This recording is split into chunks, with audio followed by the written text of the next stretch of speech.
السلام علیکم ورحمۃ اللہ وبرکاتہ۔ اعوذ باللہ من الشیطان الرجیم، بسم اللہ الرحمن الرحیم۔ فعقروا الناقة وعتوا عن امر ربهم وقالوا یا صالح ائتنا بما تعدنا ان كنت من المرسلین فاخذتهم الرجفة فاصبحوا في دارهم جاثمین۔ پس ان لوگوں نے یعنی قوم سمود کے لوگوں نے اونٹنی کے ٹانگ کو کاٹ دیا۔ ٹانگ کے پاس ایک رگ ہوتی ہے، اس کو کاٹ دیا ان لوگوں نے، اس سے وہ مر گیا۔ اور ان لوگوں نے اپنے رب کے حکم کی نافرمانی کی، اس سے سرکشی کی، بغاوت کی، اور ان لوگوں نے کہا یا صالح ائتنا بما تعدنا ان كنت من المرسلین، اے صالح تم اپنے آپ کو رسول کہتے ہو، اگر تم رسول ہو تو ہم لوگوں نے اونٹنی کو ختم کر دیا ہے، قتل کر دیا ہے، تم اپنے رب کا عذاب لا کر کے دکھلاؤ، جس عذاب کا تم نے وعدہ کیا۔ محترم سامعین اکرام، اللہ تبارک و تعالیٰ نے آگے فرمایا فَأَخَذَتْهُمُ الرَّجْفَةُ، ان لوگوں کو زلزلے نے پکڑ لیا، فَأَصْبَحُوا فِي دَارِهِمْ جَاثِمِينَ، تو وہ لوگ اپنے گھروں کے اندر بالکل گرے پڑے مردوں کی طرح سے پڑے ہوئے تھے۔ سامعین کرام، سورۃ الاعراف سورہ نمبر 7 اور اسی سورت سے آیت نمبر 77 78، یہ دو آیتیں آپ کے سامنے تلاوت کی گئی، اور دونوں آیتوں کا ترجمہ بھی آپ کی خدمت میں پیش کیا گیا۔ ترجمہ سے آپ نے یہ سمجھ لیا ہوگا، جان لیا ہوگا کہ قوم سمود کے اندر صالح علیہ السلام کی دعا کے بعد اللہ تبارک و تعالیٰ نے ایک معجزے کے طور پر اونٹنی کو، بالکل گابھن اونٹنی کو بھیجا۔ اللہ تبارک و تعالیٰ نے پہاڑوں سے نکالا، اور وہ اونٹنی بچے کو جنم بھی دی اور اس کے بعد رہنے لگی۔ لیکن جس قوم کے دلوں کے اندر اللہ تبارک و تعالیٰ کے حکم کی اہمیت نہیں ہوتی ہے اور بغاوت ہوتا ہے، اس قوم کے لوگوں کو قرآن و حدیث کی بات بھی اچھی نہیں لگتی ہے، سمجھ میں نہیں آتی ان کو، اللہ اور اس کے رسول کا پیغام ان کو سمجھ میں نہیں آتا ہے، اور وہ اس کو اپنے آپ پر بوجھ سمجھتے ہیں، جس کی وجہ سے اس کو وہ ختم کرنے کی کوشش کرتے ہیں۔ اب یہ جو اونٹنی تھی، یہ تو سراسر معجزہ تھا جو ان کے ہی ڈیمانڈ پر اللہ تبارک و تعالیٰ نے بھیجا تھا۔ اب یہ اونٹنی ان لوگوں کے درمیان رہ رہی ہے۔ جب اونٹنی کو اللہ تبارک و تعالیٰ نے بھیجا،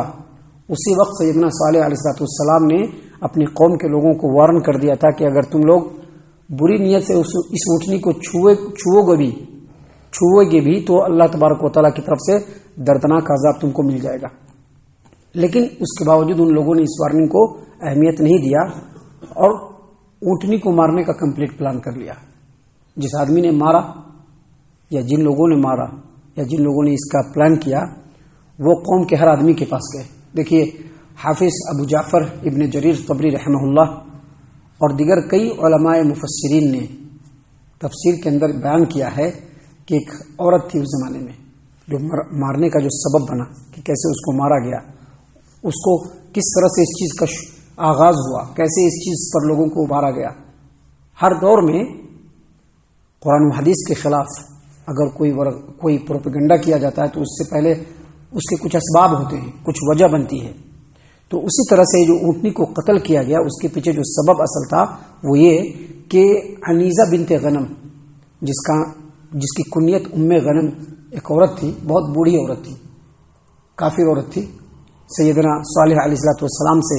شدید ترین بغض اور نفرت اپنے دل کے اندر وہ عورت رکھتی تھی۔ کافر بھی تھی اور مالدار بھی تھی، اور اس کی کئی بیٹیاں تھیں، جس میں سے ایک بیٹی سب سے زیادہ خوبصورت تھی۔ اس پورے علاقے کے اندر کوئی اتنی خوبصورت لڑکی نہیں تھی۔ اور اسی طرح سے ایک اور عورت تھی جس کا نام صدوف بنت محیا۔ یہ عورت پورے علاقے کے اندر اپنی خوبصورتی کی وجہ سے بہت مشہور تھی اور نوجوان عورت تھی۔ یہ جو عورت تھی ایک مسلمان شخص کی ہی بیوی تھی، جو قوم سمود کے مسلمان جو ہوئے تھے اس میں سے ایک کی بیوی تھی، لیکن اس نے اپنے شوہر سے علیحدگی اختیار کر لیا اس نے، اور وہ الگ رہ رہی تھی۔ تو ان دونوں عورتوں نے اعلان کیا، عنیزہ بنت غنم نے یہ اعلان کیا کہ جو آدمی اس اونٹنی کو قتل کر دے گا، میری بیٹیوں میں سے جس سے چاہے گا وہ شادی کر لے، جس بیٹی سے چاہے وہ اس کو میں دے دوں گی۔ اور یہ جو صدوف بنت محیا ہے، اس نے یہ اناؤنسمنٹ کیا کہ جو اس اونٹنی کو قتل کر دے گا میں اپنے آپ کو اس کے اوپر پیش کر دوں گی۔ تفسیر اور روایتوں کے اندر آتا ہے کہ یہ صدوف جو ہے یہ حباب نامی ایک آدمی کو پیشکش کیا، آفر دیا کہ اگر تم اس کو مار دو تو میں اپنے آپ کو تم پر پیش کر دوں گی، تو اس نے اس کا انکار کر دیا کہ نہیں میں نہیں ایسا کر سکتا ہوں۔ تو اس نے اپنے ایک چچا زاد جس کا نام مصدع بن محرج تھا اس کو اس نے آفر کیا کہ اگر تم اس اونٹنی کو قتل کر دو گے تو میں اپنے آپ کو تم پر پیش کر دوں گی۔ اسی طرح سے یہ جو ام غنیم یعنی عنیزہ بنت جو غنیم ہے، جو کافر بوڑھی عورت، مالدار عورت جس کی کئی بیٹیاں ہیں، اس نے قدار بن سالف نام کے ایک آدمی کو آفر کیا کہ اگر تم اس اونٹنی کو مار دو گے تو میری بیٹی میں سے جو تم کو چاہیے میں تم کو دے دوں گی، جو بیٹی چاہیے۔ سامعین کرام، یہ دونوں یعنی یہ جو اس کا چچا زاد بھائی مصدع بن محرج اور یہ جو قدار بن سالف ہے، ان دونوں نے کیا کیا کہ پورے علاقے کے لوگوں کو ورغلانا شروع کیا۔ اور ایسے ہی ہوتا ہے، جو بدتہذیب اور بدترین قسم کے لوگ ہوتے ہیں، وہ چاہے جس سماج میں بھی ہو، چاہے جس سماج میں ہو، ان کا کام یہ ہوتا ہے کہ لوگوں کو ورغلانا، لوگوں کو برگشتہ کرنا، لوگوں کو کسی اچھے چیز کے خلاف کرنا، ان کا یہ کام ہوتا ہے۔ اس نے یہی کرنا شروع کیا کہ سارے لوگوں کو ورغلانا شروع کیا، اور ورغلاتے ان دونوں نے اپنے پورے قوم میں سے 7 بڑے بڑے سرداران کو تیار کر لیا۔ 7 بڑے بڑے سردار، یہ 7 سرداران اور یہ 2 مل کر کے کتنے ہو گئے؟ 9 ہو گئے۔ اللہ تبارک و تعالیٰ نے قرآن کریم سورۃ النمل آیت نمبر 48 میں کہا وَكَانَ فِي الْمَدِينَةِ 9 رَهْطٍ يُفْسِدُونَ فِي الْأَرْضِ وَلَا يُصْلِحُونَ۔ شہر کے اندر 9 آدمی تھے جو زمین کے اندر فساد برپا کرتے تھے اور اصلاح نہیں کرتے تھے۔ انہی لوگوں کے بارے میں کہا گیا، یہ 9 لوگ تھے جو لوگوں کو ورغلا رہے تھے، بہکا رہے تھے کہ کسی بھی طرح سے، کیونکہ اب اونٹنی کو مارنا ہے نا، اب اونٹنی کو مارنا ہے، سماج و معاشرے کی بات ہے، تو لوگوں کو تو اپنے جو ہے اعتماد میں لینا ہے، لوگوں کو اپنے مزاج کے حساب سے بنانا ہے، تو سارے لوگوں کو ورغلانا شروع کر دیا۔ اللہ نے کہا کہ یہ لوگ زمین کے اندر فساد برپا کر رہے تھے لیکن اصلاح کا کام نہیں کر رہے تھے۔ اب یہ 9 آدمی تیار ہوئے، جس میں سب سے آگے مصدع بن محرج اور قدار بن سالف۔ قدار بن سالف ایک انتظار کر رہا ہے، اور یہ بھی کہ کب یہ اونٹنی جو ہے پانی پی کر کے لوٹے گی، کیونکہ ایک دن اس کو پانی پینا ہے، ایک دن قوم کے لوگوں کو پانی پینا ہے، تو کب یہ لوٹے کہ ہم لوگ ماریں۔ سامعین کرام، قدار بن سالف ایک چٹان کے پیچھے چھپ گیا اور مصدع بن محرج بھی ایک چٹان کے پیچھے چھپ گیا، انتظار کر رہا ہے آنے کا کہ اونٹنی کب آئے گی۔ جیسے ہی اونٹنی آتی ہے تو مصدع بن محرج ایک تیر چلاتا ہے جو اس کے ٹانگ پر لگتے اور ٹانگ زخمی ہو جاتا ہے۔ ادھر مصدع بن محرج نے جیسے ہی چلایا تیر اور اس کا ٹانگ زخمی ہوا تو ام غنیم، جس کے بارے میں بتایا تھا عنیزہ بنت غنیم، جو کافر عورت جو سیدنا صالح علیہ السلام سے بہت زیادہ شدید بغض رکھتی تھی، جس نے یہ اعلان کیا تھا کہ اگر، اور قدار بن سالف کو آفر کیا تھا کہ اگر تم مار دو گے تو میری بیٹی میں سے جس سے چاہے جاؤ تم اس کو لے سکتے ہو، اس نے فوراً اپنی سب سے خوبصورت بیٹی کو اشارہ کیا۔ وہ بیٹی فوراً باہر آتی ہے اور قدار بن سالف کے سامنے اپنا نقاب اٹھا دیتی ہے تاکہ دیکھ لے اور اس کے حوصلے بڑھ جائے۔ دیکھیے کیسے کیسے حق کو دبانے کے لیے، نبی کے دعوت کے خلاف لوگوں کو ورغلانے کے لیے اور حق کو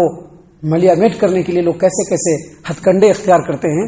اس نے فوراً اپنی بیٹی کو اشارہ کیا، بیٹی آئی اور اس نے نقاب اٹھا دیا، جس سے قدار بن سالف کے حوصلے بڑھ گئے۔ وہ فوراً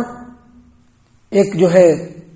تلوار چلا، ایک بار جو فوراً آگے بڑھتا ہے اور تلوار سے وار کرتا ہے نکل کر کے باہر اونٹنی کے کونچ کے اوپر، ہی ٹانگ کے اوپر جہاں پہ رگ ہوتا ہے،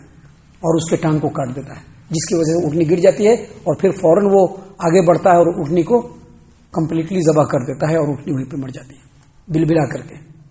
ابھی اس کا بچہ بھی تھا۔ مفسرین کہتے ہیں کہ وہ اس لیے بلبلائی کہ اس کو اپنے بچے کے بارے میں ڈر تھا، اور بچہ فوراً کیا ہوا، پہاڑ کی چوٹی پر چڑھ گیا اسی وقت، اور وہاں پر چڑھ کر کے بلبلانے لگا۔ مفسرین نے یہ بھی کہا ہے، جس میں امام حسن بصری رحمۃ اللہ علیہ کہتے ہیں کہ 3 مرتبہ بلبلایا وہ، اور اس کے بعد چٹان کے اندر غائب ہو گیا۔ جبکہ بعض لوگوں نے یہ بھی کہا ہے کہ ان لوگوں نے بچے کو بھی پکڑا اور پکڑ کے اس کو بھی ذبح کر دیا۔ جب اونٹنی کا کام تمام ہو گیا، سیدنا صالح علیہ السلام کو خبر ملی تو وہ فوراً بھاگ کر کے آئے اور مجمع کو ہٹا کر کے اندر دیکھا کہ اونٹنی مری ہوئی ہے، تو اس کو دیکھ کر کے وہ رونے لگے، اور اس کے بعد انہوں نے اپنے قوم کے لوگوں کو وارننگ دیا، الٹیمیٹم دیا، جس کے بارے میں قرآن کریم سورہ ہود آیت نمبر 85 میں ہے کہ انہوں نے کہا تمتعوا فی دارکم ثلاثۃ ایام، اب تم لوگ اپنے گھروں میں صرف 3 دن فائدہ اٹھا لو، 3 دن کے بعد اللہ کا عذاب آئے گا اور تم تمام کے تمام ملیا میٹ ہو جاؤ گے۔ سامعین کرام، عذاب آیا، کیونکہ اللہ کا وعدہ کبھی جھوٹا نہیں ہو سکتا، لیکن اس کے باوجود ان کے قوم کے لوگوں نے اور کیا کیا ہتھ کنڈے اختیار کیے، اس کے بارے میں آگے انشاءاللہ کل کے درس میں آپ کے سامنے بیان کیا جائے گا۔ ہم اللہ سے دعا کرتے ہیں کہ اللہ تعالی ہم تمام کو ان تمام باتوں کے اوپر خوب غور و فکر اور تدبر کرنے کے ساتھ ساتھ ان باتوں کے اوپر عمل کرنے کی بھی توفیق عنایت فرمائے، آمین۔ اللہ تعالی ہم تمام کو صحیح معنوں میں پکا سچا مومن مسلمان بنائے، اللہ اور اس کے رسول صلی اللہ علیہ وسلم کی اطاعت و فرما برداری کرنے والا بنائے، صحابہ کرام رضی اللہ عنہم کے طریقے پر چلنے والا بنائے، جنت الفردوس میں جگہ عطا فرمائے۔ اے اللہ ہم تمام کو جہنم سے پناہ دے، اے رب العالمین ہم تمام کو جہنم سے پناہ دے، اے مالک الملک ہم تمام کو جہنم سے پناہ دے، آمین یا رب العالمین، وما علینا الا البلاغ المبین۔